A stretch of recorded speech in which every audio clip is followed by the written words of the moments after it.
দুর্গাপুরে একটি বেসরকারি ইস্পাত কারখানায় কুলিং লাইন ফেটে বিস্ফোরণের শব্দে কেঁপে উঠছে এলাকা। ছাই ও আগুনের হালকা উড়ে যায় বস্তিতে। দুজন আহত। স্থানীয়দের অভিযোগ, কারখানা কর্তৃপক্ষের অবহেলাতে এই ঘটনা ঘটেছে।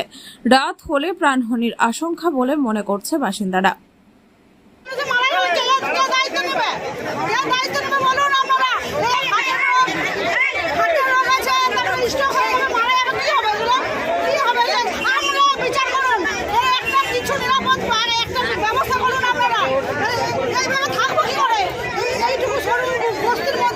হঠাৎ আওয়াজ হলো, হঠাৎ আমরা বাড়িতে ছিলাম, আমরা পুরো আমাদের ঘর বাড়ি সব কেঁপে গেছে। এবারে তারপরে বয়স্ক মানুষের ভয় পেয়ে গেছে। তাহলে কি হবে এটা? কত সময় হয়েছে? এই তো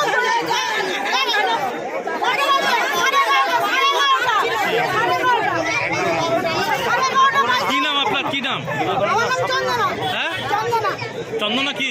চন্দনা করে